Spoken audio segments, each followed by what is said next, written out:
Hello, this is B.E.P Talks.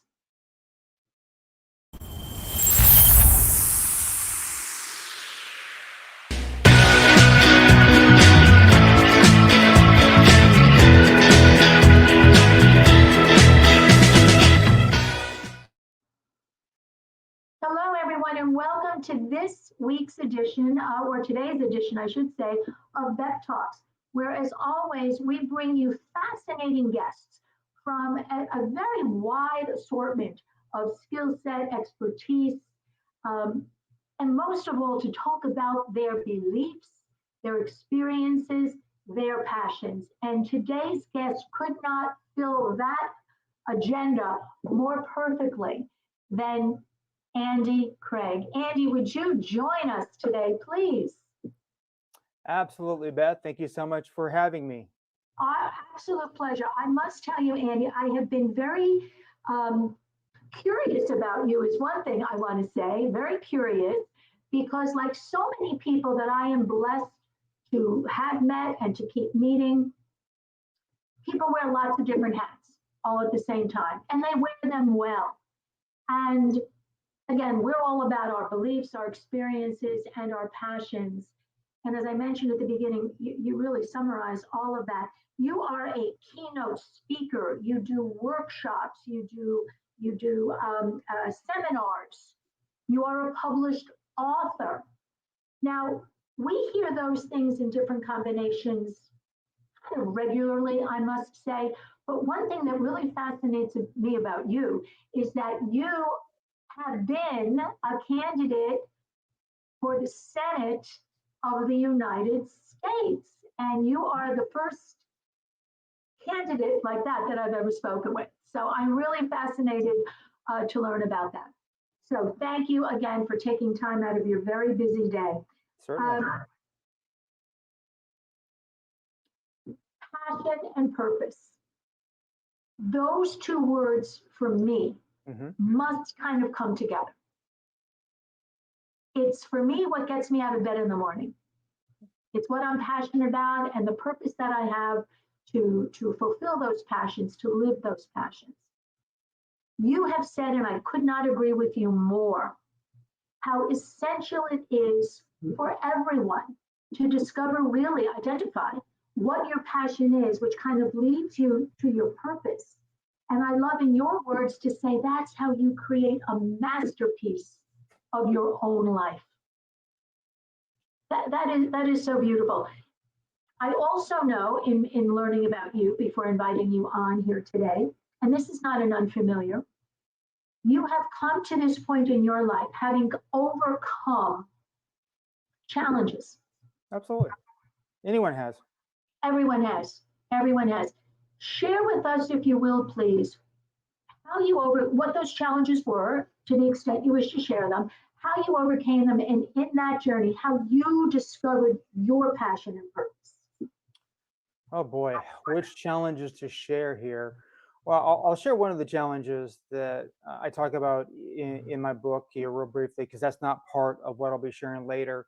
And one of those is when I went into public speaking, which I'll talk about here in a moment. I went in as a trainer, training in the program of Excel.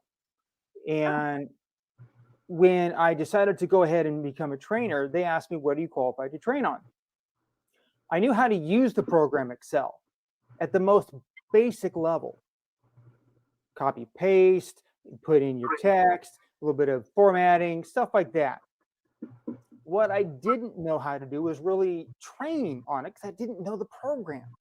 I was just saying, oh yeah, I've used it. How difficult can it be to really train on Excel, to use Excel? Anyone that's watching this right now that's used Excel already knows the answer to that question. It's a beast in of itself. So when the person hiring me came back on and said, oh, you're qualified to train Excel. Awesome, we need Excel trainers. My immediate reaction was, gulp? What?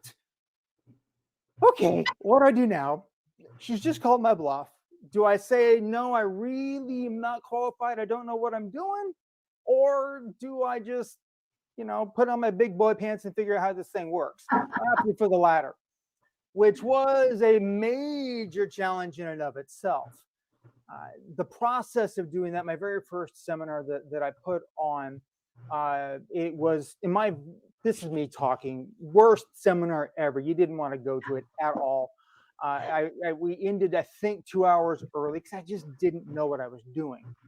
And people in the audience knew that I didn't know what I was doing. I knew that they knew that I didn't know what I was doing. It's just one of those feedback loops that just go on and on and on. And I was at the end of that particular seminar, I was calling my wife going, I'm done. This is just ridiculous. I don't know what I'm doing. The audience knows that I know that they know that I don't know. And she's like, no, you're not going to do that one. You're going to move forward. So I chose to learn the program. It took me 3 months to learn it and 6 months to get qualified to train it. So that's one of the major challenges that I've gone through. Now, let me put this in perspective for you here. I am not a detailed person by nature. And Excel is a very detailed program. So one of the big challenges that I've learned is how to use Excel. Now, granted, I haven't trained it in quite a while. So I've lost a little bit of that knowledge because what you don't use, you'll lose, as the saying goes. So do I still know quite a bit about Excel? Yes, I do. Do I know everything I did before? Absolutely not. And I'm not going to train it again. So I'm happy to train, just not on Excel. So that's one of the challenges that I've been through, that I've been able to navigate through. And really what I learned from that particular experience was, if I can learn Excel, me being a non-detail oriented individual, I'm more of a public speaker. I'm gregarious. I enjoy engaging. I'm more on the emotional side, the flamboyant side. Well, maybe not flamboyant, but anyway, I've got a very much of a high EQ. If I can do that by setting my mind to it, what else can I do? Anything and everything. Yeah, absolutely. So how did that experience, which obviously was very humbling, it was a very honest experience. Sometimes we don't know what we don't know, but there's an opportunity then to go and learn it. How did that bring you to public speaking then? Well, that's actually a reverse of what I share here in a little while. Okay, gotcha.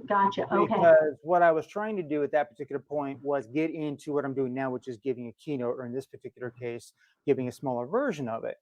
And I didn't know exactly how to go into it. So going into the seminar space is actually how I got into the public speaking space. Gotcha. Okay, so it's clear, I think I can say, correct me if I'm wrong, training Excel is not your passion and purpose.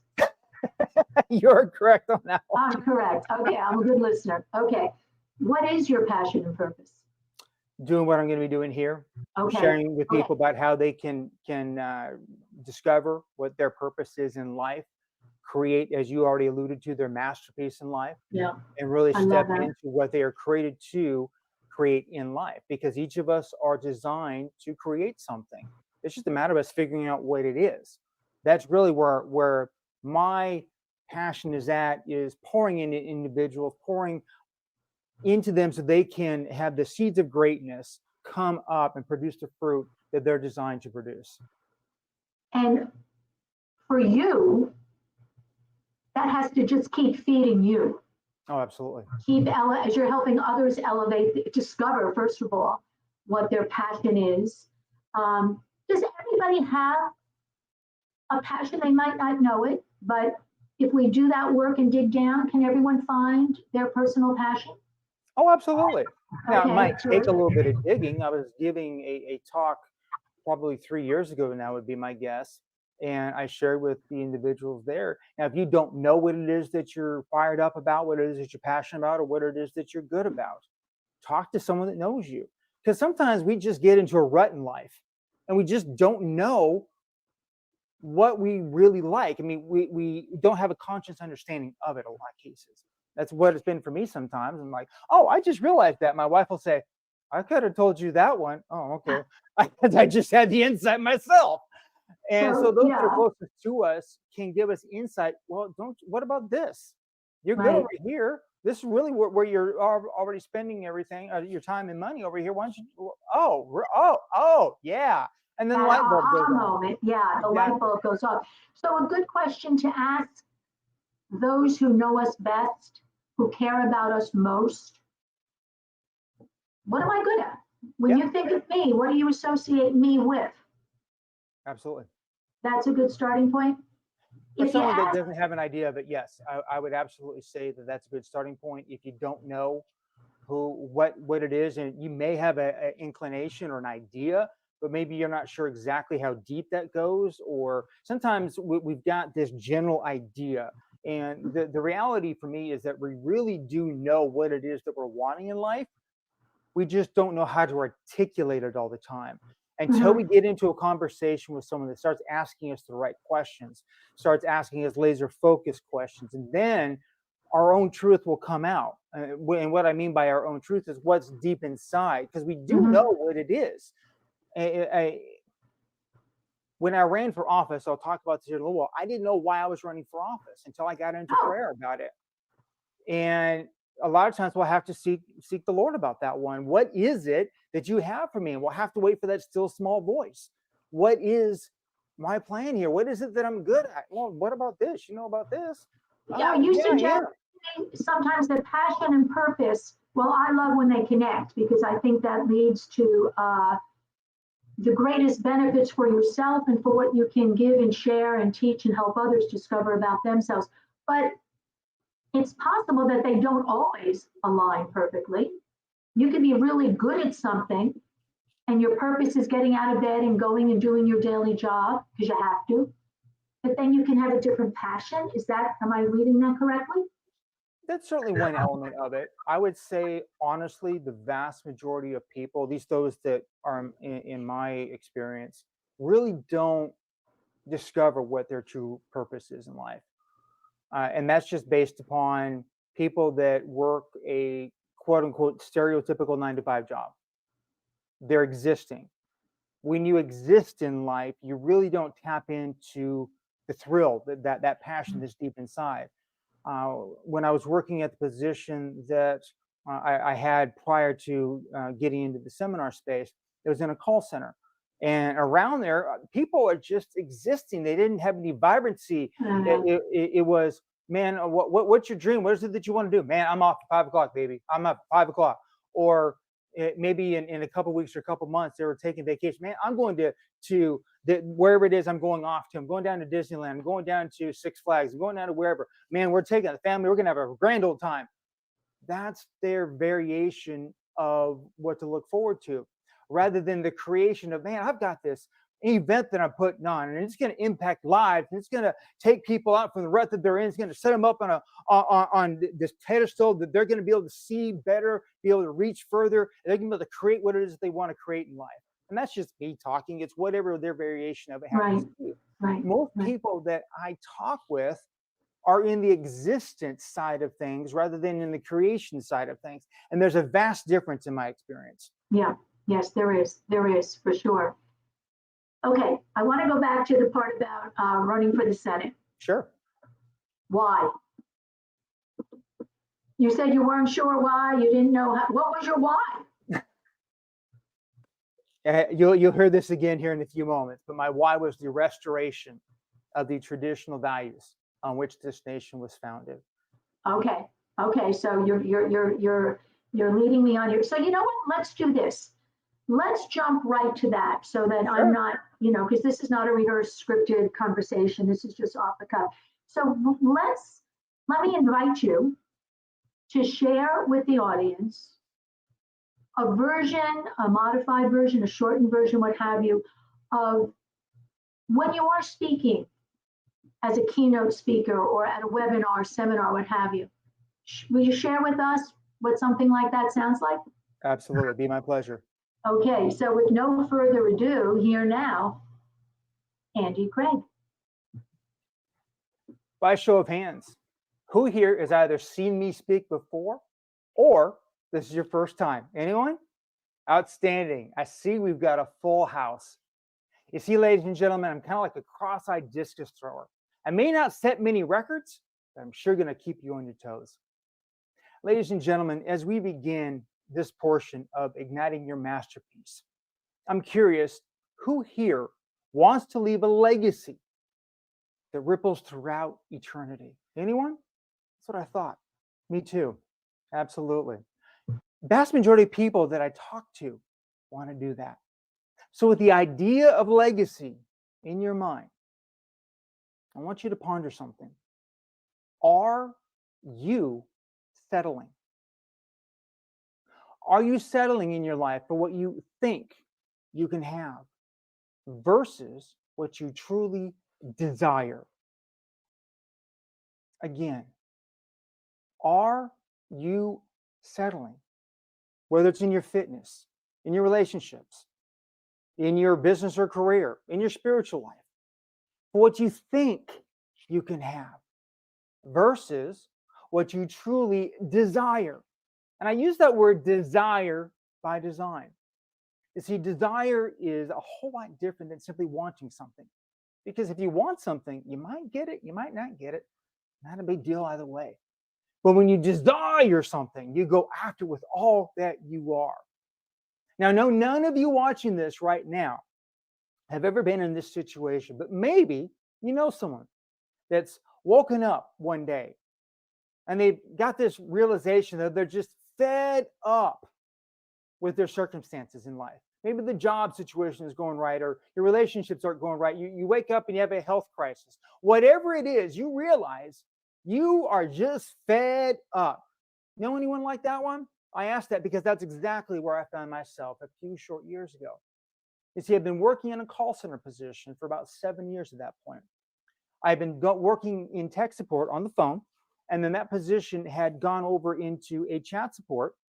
And then the company I was working for actually merged with another one, and my department was put into a very specialized role. And in this specialized role, I was doing billing support.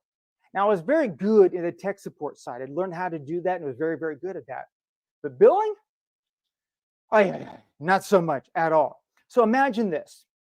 You are the customer calling in or chatting in to me. Now, you're calling in hot under the collar because you've already talked to multiple other customer reps, service reps that promised the stars and delivered a molehill. And so you are not happy at all. Not happy with the previous rep, strike one. Not happy with the company, strike two. And then I'm not happy because I don't want to be talking to you. I don't want to be chatting with you. So that's strike three. Not a good situation at all. So you're coming going, Andy, here's my problem. I want you to solve my problem. I want you to solve my problem. I'm going, no, get off my chat. Get off my chat. I don't want to talk to you. I don't want to talk to you. Not a good situation. Until one day, I wake up and I just had this light bulb moment, this epiphany, if you would. And I realized, Andy, if you're not happy with the quality of the results that you're getting in your life, you might want to re-examine the quality of the questions that you're asking yourself. Explosion, lightning bolt, illumination going off. Maybe you've had a moment like that. If I'm not happy, if you are not happy with the quality of the results that we're getting in our lives, again, could be fitness, could be relationships, could be jobs, whatever it is, we might want to re-examine the quality of the questions that we're asking ourselves. Now, for me, I knew what it was I wanted to be doing. I've been speaking on the side at that point, part-time, for a few years. I wanted to go into it full-time. I wanted to do basically what I'm doing right now, giving a keynote or a modified version of it. But wanting to do it and getting into it are two completely separate things. Like, how in the world did I make this thing happen? So after a little bit of thought, I decided to go to the one place that the vast majority of people seem to go nowadays when they're wanting to search for any piece of information. Care to take a guess? Exactly. Mr. Google. I typed in 3 separate words: Tulsa, seminar, trainer. And oh my goodness gracious, bam, pages and pages and scores of results came on back. I was just like, whoa, this thing actually exists. Woohoo! Had to whittle those pages down to 10 results, those 10 down to 5, those 5 down to 2, and then prayed about and thought about it and decided to go ahead and make application to one specific seminar company. Interviewed with them, and they said, yes, we want to bring you in. Woo-hoo, party time. So I went ahead and went on up there to their headquarters on May 15th of that year and got certified as a trainer. Now, during certification, they told me that it was going to be anywhere from 4 to 8 weeks before business came in. All right, cool, not a problem. I'll go back down to the call center because by this time I'd gone from that billing support back onto the phone support. And I'm like, okay, I'll work on my vocal cords because I know I'm going to be speaking a whole lot more. So I did. Well, fast forward 2 weeks. This is on June 1st. Beautiful, bright, sunny day in Tulsa. I remember it like it was yesterday. I walk on outside and I'm just kind of walking out. This is on break and I get a call. I look at my phone and I'm like, oh, it's a seminar company. Hello, this is Andy. Turns out to be the person that schedules all the trainings. She says, Andy, we have an emergency. We need someone to fly in 2 weeks out to West Virginia and Pennsylvania to deliver some seminars. Can you do it? Please say yes. I look at my calendar and I realize it's 2 weeks from me being able to give a 2-week notice. Meaning I can give a 2-week notice at this point. I'm like, yes, I can make that happen. They said, thank you so much. We'll send you all the information via email. I call up my wife, Michelle. Michelle, sweetie, seminar company called. They've got some business from me. Are you okay if I give my 2-week notice? And she says, as long as you've got business, absolutely. I go ahead and I walk into that call center on cloud 9 because I'm about ready to sit down in front of my computer and say, thank you so much, manager. But in 2 weeks, I'm out here. Elvis has left the building. And in 2 weeks, I walked out to that call center singing freedom, freedom, because I was free to pursue my dream as a professional speaker. And that led to almost 2 years worth of traveling across the United States, visiting over 30 different states, delivering over 200 seminars, impacting thousands of individuals and dozens of Fortune 500 companies. Now, why did this happen? Because I chose to focus on what I truly desired in my life. What do you desire? Maybe that's part of the issue. Maybe you don't know exactly what it is that you desire in your life. That's part of the reason why I became a life coach, is to help individuals like yourself that don't know exactly what they desire, figure that out, and then create those results in their life. Now, ladies and gentlemen, what we're going to be sharing here briefly today is on what I consider to be the secret to creating the success that you seek in your life.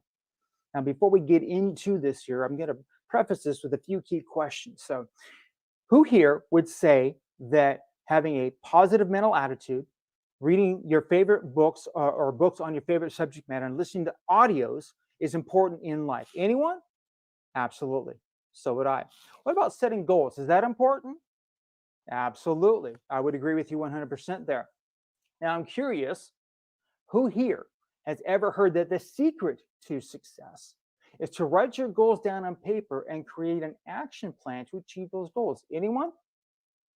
Yeah, me too. Me too. So with that in mind, I'm now wondering who here is currently creating the success that you seek in all areas of your life? Anyone? Anyone? Bueller? I don't see a single hand raised right now. So, ladies and gentlemen, based on what you have just shared with me here, the fact that you're not currently creating what you want in every area of your life, I would submit to you that as important as this is, meaning it's critically important, setting your goals, writing them down on paper, and creating that action plan to achieve those goals, as important as that is, it's not the secret to success. Because if it was, then every single person that has ever done that would be achieving everything that they'd want in life. They have the house, they'd have the car, they have the plane. If you want that, you'd have the money. Whatever it is that you're seeking, you would have it. So let's go ahead and talk about what might be holding you back from creating those results that you are seeking in your life. Now, in my personal opinion, I've made some observations, and there's 3 areas that I've come up with, and this is not an exhaustive list. This is just my observations. 3 different areas, 3 what I like to call P's, that might be holding you back from creating the results that you seek in your life. And those 3 areas are your past, your provision, and your purpose. Now, for the sake of time, I'm only going to talk with you briefly about purpose. Let's go ahead and talk about that right now. So what is purpose? Well, according to my friend, Jason Friend, purpose is creating the results or the achievements in life using the gifts, talents, and skills that God has given you so that at the end of your life, you hear, well done. That's a fantastic definition, if I do say so. And I can't say myself because it's not my quote. It's Jason Friend's quote. Now, in addition to purpose, there's another word that I like to discuss, and that's the word masterpiece. What is a masterpiece? Well, it's a fabulous work of art or artistry, such as an amazing literary work of art. A lot of people, when I talk with them, they're going to look at, say, the Mona Lisa, the painting of the Mona Lisa, the statue of David, or maybe a fine musical work of art, such as one written by Beethoven or Mozart. And I would agree, all of those are masterpieces. The next one I want you to visualize might be a little bit of a stretch, and that's totally okay. You'll understand where I'm going here in a moment. I want you to picture in your mind's eye a Ferrari automobile. Now, would you consider that a masterpiece? Debates out on that for some people, but for me, and I'll explain why here in a moment, I do consider that a masterpiece. It's a masterpiece of automobiling perfection. Why? It's got certain attributes: speed, power, agility, cornering, and the list goes on. These attributes make it a masterpiece designed for a specific purpose. Now, when I compare a Ferrari automobile to you and me as a human, we pale in comparison. It's actually a human being, Mr. Ferrari himself, that created that automobile. Now, my favorite book tells me that you and I are a masterpiece created in the image of God for a specific purpose. So we blow out that Ferrari. So you and I have a purpose in life. That is absolutely magnificent news for someone that's never heard it. It's just a matter of figuring out what is that purpose.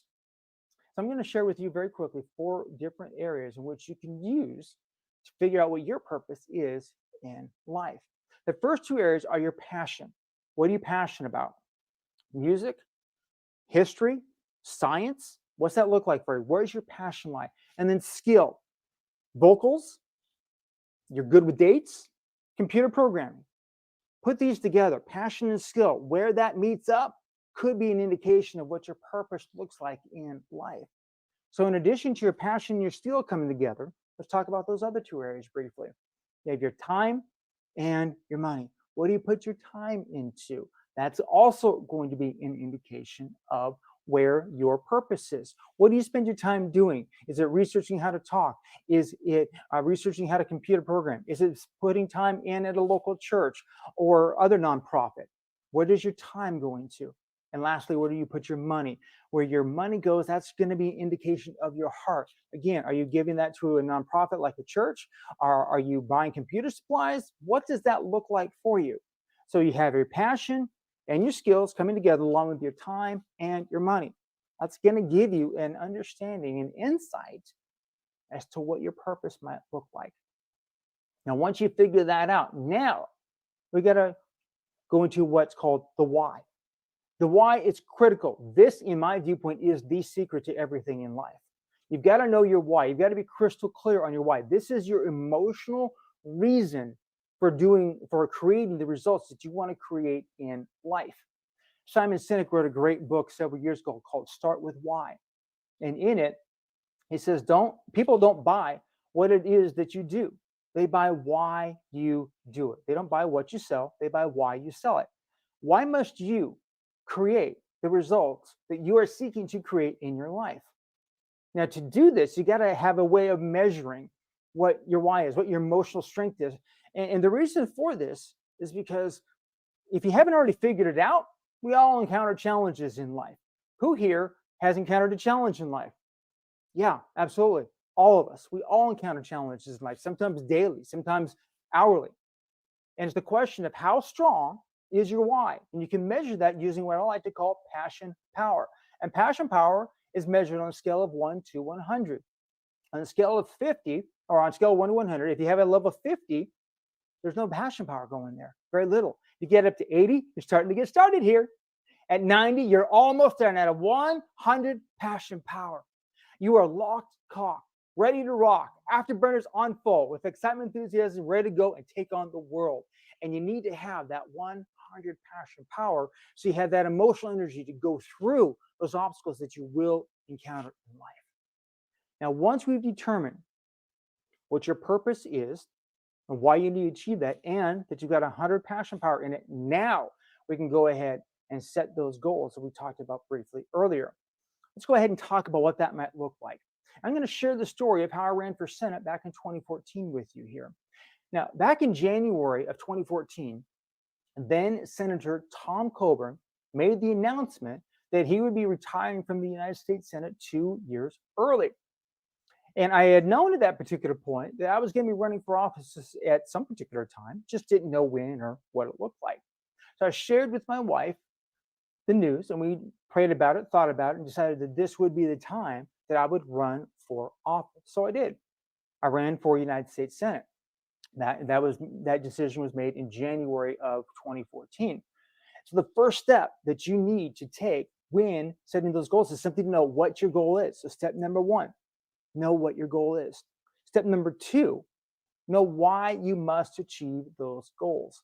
Now, that may not be the easiest thing in the world for you to do. For me, running for Senate, it wasn't. My why turned out to be, after thought and prayer, the restoration of the traditional values on which this nation was founded. That was my battle cry. And when I shared this with my constituents, they knew it was coming from my core, coming from my heart. And they knew that when I represented them in the U.S. Senate, I would be representing their traditional values. So step number two is know why you must achieve that goal. Number one, there you go. Number two, know why you must achieve it. And then lastly comes what I talked about before, creating that action plan and writing those steps down on paper. Now, for myself, I had a lot to do. I had to create a website. I got that up. I had to create literature. I created postcards that says, "Hi, my name is Andy Craig. I'm running for United States Senate. Here's who I am and why you want to vote for me."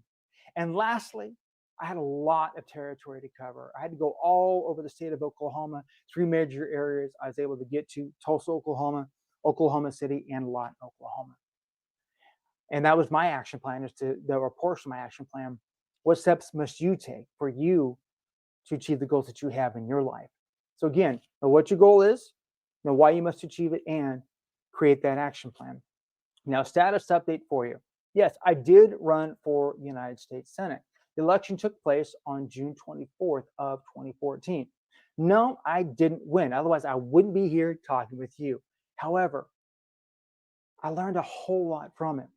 Now, some people might ask the question, did I fail? Absolutely not.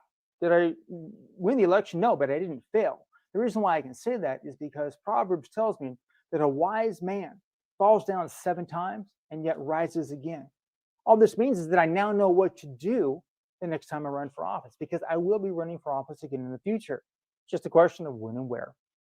Now, ladies and gentlemen, if you have enjoyed this particular talk, I'm going to ask for your feedback right now. I'd love to hear whether how you enjoyed it, and if there's anything I can do to improve it. The way you can do that is go to the following URL. Type in talk.ac/Andy Craig. Again, that's talk.ac/Andy Craig. And you'll use the code TALK, again, TALK.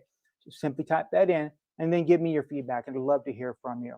And then the last thing I wanted to share with you, ladies and gentlemen, is maybe as you've listened to me, you've realized that you're one of those individuals that knows that you're missing something inside. You're not sure what it is that you want. You're someone that's not quite sure what your desire is.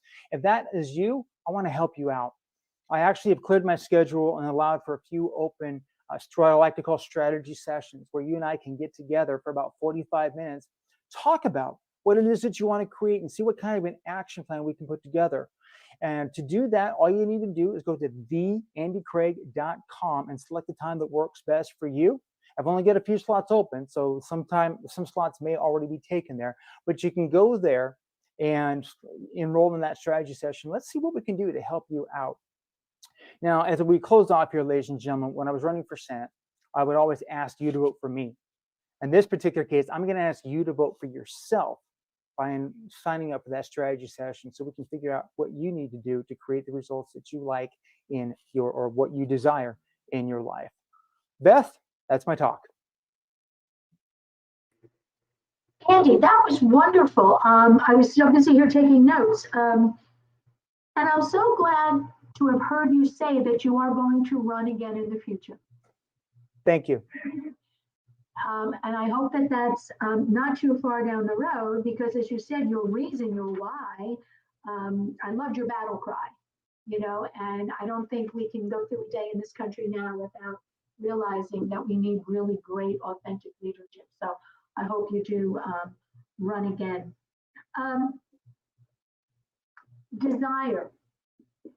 That word evokes passion. I think just hearing the word desire, for me, it makes you feel that there's passion behind that. For a lot of people, and you use the words like want,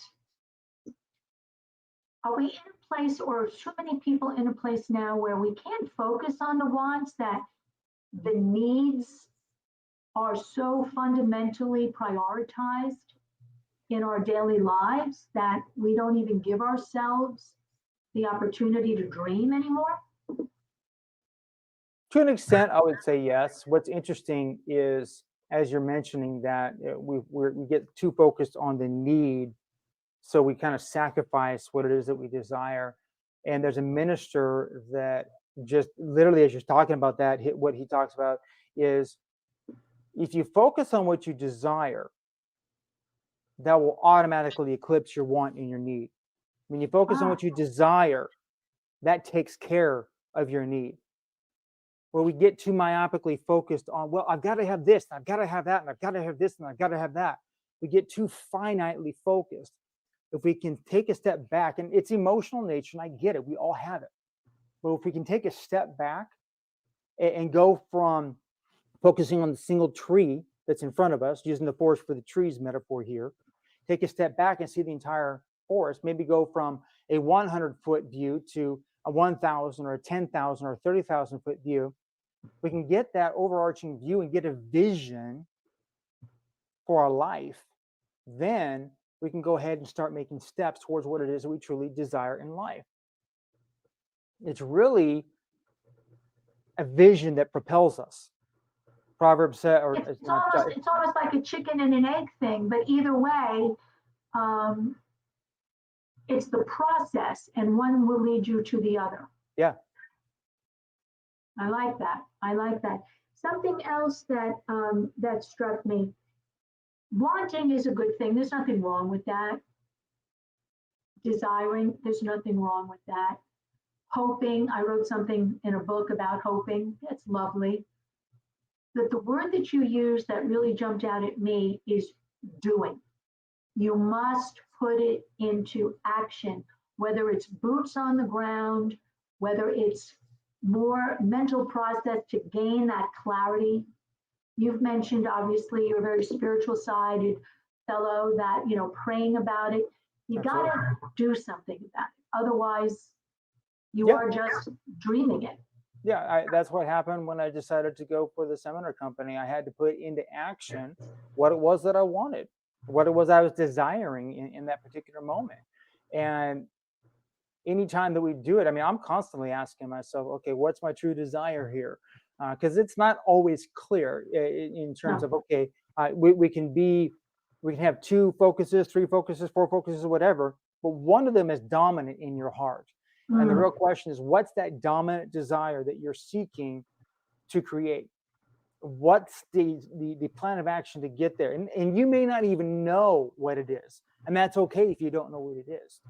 You need to get the help of an individual that can walk you through that process. You can just start asking people that you know, because they may know, or they can't say, oh, you need to go talk to so-and-so. They're really good at that. But talk to someone that can help flesh out what that looks like for you. And as you said before your talk, ask people who know you well and who truly care about you. What do you think I'm good at? What do you think I'm passionate about?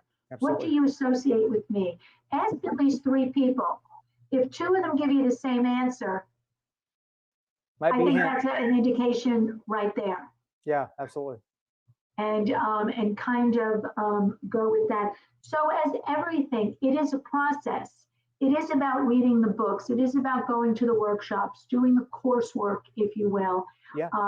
Meeting people who you really had no plan to meet. That's why I was so excited about meeting you. We are meeting each other on this B.E.P Talks today for the very first time to really find out the inner thinkings of another person. Mm-hmm. And in that process, for me, something always resonates. I always have that, yeah, I did that, or I need to do it more, or what have you. Yeah. I want to go back to something else. When I was doing some due diligence on you, I read something about the top ingredients to success. Mm-hmm. Can you kind of summarize what that recipe is? For me, it's your why. It comes down to your why, having a crystal clear vision, and then creating that action plan. And that's what I was talking about in there, that you want to have that action plan. I was saying that writing that goal down and creating an action plan, it's not the secret, because in my viewpoint, it's not. I've done that many times and I didn't create what it is that I wanted to create. You got to have that desire, that why, because that's what's going to fuel your action. Once you've got that clear, then you can go ahead and put it down on paper and create that action plan, because that why is what fuels everything going. Because you're going to have challenges, and those challenges are going to come up and say, nope, you're not going to do that one today. Yes, I am. And that to me is really the secret sauce. The secret to success is your why, and you measure that with what I talk about in my book there, Passion Power. I talk about that passion power. To me, that's the secret ingredient right there, is knowing how strong that why, that desire is in your life. Right. What is the why? Yeah. The how and the what comes after when your why is strong. Years ago, I was in a business meeting and somebody asked me what my why was. And I looked and I said, why not? Because what we were talking about, and he goes, that's a great answer. I said, why not? If I believe that I'm capable of it and I'm willing to do the work to get from A to B and then be accountable for that result, why not? Yeah. And in that process, there is no failing, there is no losing, there's learning.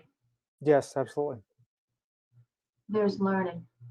Yeah, every experience to me is a learning experience. Everything we go through. When you said those 4 questions, what are you passionate about? Identify what your skills are. Ask other people, what do you think my skills are? The time you have, even how you spend your time.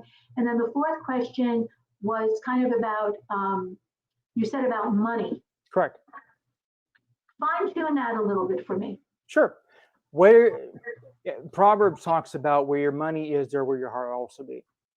So if you look at it, the best way I can put it is from a spiritual Christian perspective there. As a Christian, the word tells me that I am to tithe or give 10% of my income to the local church. So if I am following what the Bible tells me, I'm going to tithe to my local church. That's because my heart is there. My heart is with the Lord, and that's what He's asking me to do. So I'm giving to a church, giving to another nonprofit, giving to whatever it is. It doesn't have to be a giving nature. It's also for, I know a lot of people that are gamers. They spend a lot of money on gaming equipment. And that's an indication of where their heart lies. Now, if you're an avid reader, you might spend a lot of money on books. If you are a speaker or someone that wants to self-educate, you're going to be spending a lot of money on seminars, on education. Where your heart or where your money goes is an indication of where your heart is. And so just follow your money outside of your normal basic necessities. Follow what it is, where your money is going. That's going to be an indication of where your heart may lie. And you may not like where it goes. And then again, you may go, yeah, that's exactly where I wanted to go. Because where we put our time and where we put our money is an indication of where our heart lies. And hopefully that intersects with our passion. If it doesn't, well, we might need to reevaluate some things, which is why we're always in introspection to say, okay, am I putting my time in my money in what's really, truly important to me? Or am I just giving it lip service? Right. So that reminded me, you're saying that it's in giving that you receive. So where you're putting your time, your talent, your treasure toward is where you're going to get back, meaning satisfaction, further inspiration, gratitude, appreciation. And also, of course, you referenced the good book, the most popular selling book of all time. Absolutely. Ask. Going back to the ask and you shall receive. Yes, seek and you shall find. Knock and the door shall be opened unto you. Those are all kind of variations of a theme, if you will. Yeah. Is it ever too late? I'm going to backtrack. You said earlier that some people leave this world without having discovered their purpose. Is it ever too late to discover one's purpose?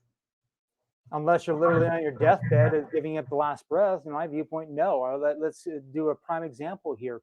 Kentucky Fried Chicken and Colonel Sanders. He was 65 years of age, if I remember history correct, when he got his KFC started. Is that too old? No, for a lot of people, they're just starting to get refired at that point. In my viewpoint, there's no such thing as retirement. Our Western society has this idea of you work till age 65 and then you retire and go do what it is you really want to do. If that floats your boat, great. In my viewpoint, do what you want to do now, regardless of what age you are, and then you'll never have to work again. For me, Right. it's speaking, it's coaching, and I don't ever want to stop doing speaking and coaching and training. I love it because I love seeing the light bulbs turn on in someone's eye. Right. I was a recent coaching client of mine. I was talking to him and going through some things. I just saw light bulbs going on. I'm like, yes, he's getting it. And when you see that, I'm remembering a seminar that I was actually in. It was actually the Excel seminar. There was a lady who was on the front row, and I went through one of the formulas. She goes, doggone it, you mean I've been doing this the long way the entire time? And it's like, there we go, you got it. And that's where the reward is being able to put that information out there so that light bulb turns on so that you can create what it is that you're seeking in your life. Yeah. And that's what I want people to do. I don't care what age you are. No, age is all As state of long as mind. you Yeah. are still breathing, go after what's on your heart. If you don't know, well, let's talk that through. Let's figure all that out. But go after what's on your heart, because at least the latter years of your life can be better than the former years of your life.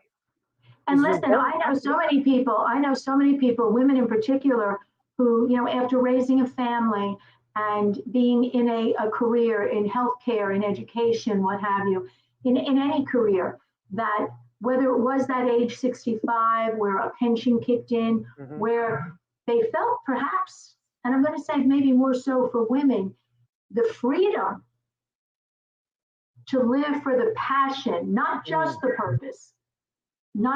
purpose, but really to unite the two. And in that second chapter, again, going back to that beautiful word, legacy, there we where, go. Yeah. And listen, I can talk to you forever because you have such a potent and powerful, important message to share. And my heart would ache for anybody who does leave this world, not knowing that passion and purpose were possible. And I do think that it's almost never too late. I'm going to say this, if I may, on your deathbed, if you feel you haven't discovered your own purpose, in your last breath, if you encourage somebody else to go discover theirs, absolutely, you did a good job. You lived a good life. So I want to put something up here where viewers can connect with you directly. So as you say, that you can engage directly in a conversation with them where you explore a little bit. How can you work together? How can you be of great service to them? How can you help move them forward in their lives to, as you say, to discover that wonderful masterpiece, whether it is that art, that music, or that Ferrari. If you're just driving the Ferrari, looking like a masterpiece behind the steering wheel, that there's opportunity for you. And Andy is a great, great resource and source of the information that you need to know. So connect here, go right there, learn more about Andy. You can see that he's been on. Tell me a little bit about this magazine cover. That's why I chose that picture. You were named. You got an award.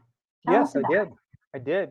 That's on the cover of Influence magazine, and I was recommended to be on that cover there, and was able to get on the cover there, and got interviewed and got on the podcast, and was now considered an Influence 100 authority. It was absolutely a fantastic experience there.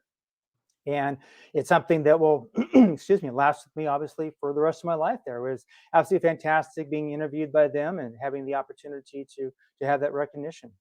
There you go. That's part of your legacy. Wonderful. Absolutely. Andy, I thank you so much for being an amazing guest, for sharing your purpose, your passion, your formulas. And I encourage everybody to please make the connection.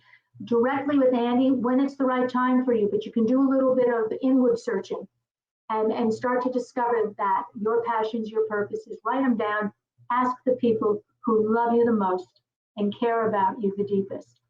They'll help you identify your passions. Absolutely. Right. So again, I want to thank everybody as always for here on B.E.P Talks, where we bring and share with you experts like Andy Craig, who share their beliefs, their experiences, their passions in helping you to discover your very own. So we invite you to be a guest on B.E.P Talks. Simply go to info or just go to beptalks.com actually, and all the information is there. So until we talk again, I wish you all a wonderful day, a blessed life. Discover your purpose. And one of your mentors, Tony Robbins, live with passion. Absolutely. Thanks, everybody. Bye for now.